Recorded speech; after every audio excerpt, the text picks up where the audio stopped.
Hello, this is Douglas. This is Scene 7, called Friendo. Let me first say the trouble with largely symbolic texts is that interpreting them is as uncertain as defining a dream. Moreover, there is no rulebook, just the semiotics or traditional derived meanings throughout the history of storytelling. An example of semiotics could concern how our memory of an actor as a romantic lead might make it more difficult to dislike him in an antagonistic role. This casting risk was made for Javier Bardem, a previous movie star in Spanish films, as good guy. Returning to symbolism, is white always representing good, or are symbols to be understood context dependently? Up until now, water has been cleansing, even upon an evil character, and blessed as it saved moss, or calming upon an evil dog. Yet the thunder containing rain was not a good thing. Water associated with Shigor segues Scene 7 by way of the dark cloud coming in over the Texaco sign. Why this gas station name? Is it really product placement, or is it a continuation of the Plano, Texas we heard about in Bill's narration, and implicit to the Mexico border town story locale, or a setup for the punchline, Friendo? And as a circle, amidst a story of temples, as in Temple, Texas, pyramids and triangles, a contrasting shape motif to the triangle. Upon walking in to pay for the gas, we don't see him, we only hear his boots. At this moment, in the upper right frame is a white sign with the word Moss in all caps, appearing to hang from a timing belt. Not to oversimplify, but the color of the sign and the negative connotation of the word hang suggests bad things to come for a good guy. Shigor stops and his head blocks our view of the sign, or symbol, which signifies moss. If there was a rope placed in a straight line from the sign to 10 feet behind Shigor, we would see sheriff hats, which allude to perhaps Bell, and to extend the metaphor, like the sheriff, the audience view of moss is blocked by Shigor. One can only wonder what it would be like for these three main characters to be actually in the same scene. But here, ironically, the ghost Shigor is physically present, and the others are only associated by these symbols.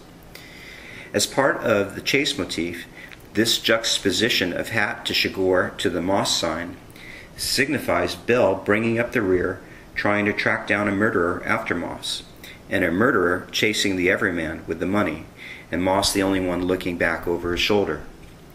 This subtext may even be more subordinate to the other cash register subtextual details in combination with the disconnected dialogue between another simpleton and Shigor. For this shopkeeper, it may not be a coincidence for this to be the lucky scene number 7. Consider the first number we see is 21, evoking blackjack, as the scene develops toward the coin flip of his life. Dramatic irony is patent, yet the viewers, half expecting Shigor to kill the third victim in a row, might begin to construe the story as nothing more than falling within the horror genre.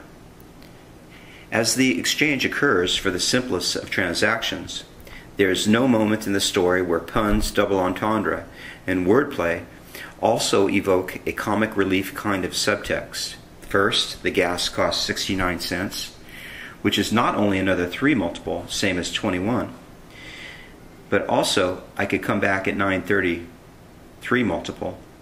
It's also a partly inverted variation of the beast's biblical 66 number. As well, the water motif continues when the shopkeeper just making conversation about getting any rain up your way. This is met by an abrupt Shigor who instantly deduced the man was noticing his Dallas license plate. This serves two purposes: establishes Shigor as mentally quick, and it alerts the viewer to also notice such license plate details. Indeed, later in the story, upon meeting Wells, the mercenary private eye now hired to track Shigor, says he remembers names, dates, numbers, underscoring their significance as symbology for the reader. We sympathize with the gas owner who didn't mean nothing by it, just passing the time. Yet Shigor's mocking him as friendo is on some level cathartic to us viewers who reject people being assumptively too friendly. This parallels later when Moss mocks Wells for thinking they are buddies just because both are Vietnam vets. Other puns are the 69-cent nuts, suggesting Chigurh's a little crazy, as well the Snickers containing nuts, clearly visible at the upper left of the frame, which has another entendre when Chigurh, instead of laughing at him, snickers at the idea of his prideful history in marrying into it the ownership of such a desolate hole-in-the-wall station. Chigurh's line, "which it is, and there ain't no other way to put it," characterize him as a realist, which begins the list of admirable traits we attribute his way in spite of the carnage. For some reason, this has become the most memorable scene in the film story, mainly because Chigurh seems exasperated with the naivete of this impertinent old man who is just trying to pass the time. In other words, it touches the vicarious nerve in us all. Perhaps, though, it is more significant because it opens up the destiny, fate versus free will motif and universal theme by Chigurh's figurative personification of the coin traveling around for so many years. And he needs to call it after it had been flipped. This suggests the outcome had been predetermined, in line with destiny. Other puns include 1958 plus 22 equals 1980, another 3 multiple as well. And not a surprise at all that he calls heads, with all those noose belts behind him. Also, the rapper sound effect and rising tension of one dark note on the synthesizer as the only music in a scoreless film, other than the credits by Carter Burwell. This is symbolically interesting that the rattling sound and visual uncoiling of the nuts bag are snake allusions to Chigurh. Finally, as Chigurh leaves, he stops and looks back, reminiscent of the black pit bull, advising him not to mix that lucky quarter in with the others due to superstition, which will be a parallel to Bell's Coyotes Don't Eat Dead Mexicans.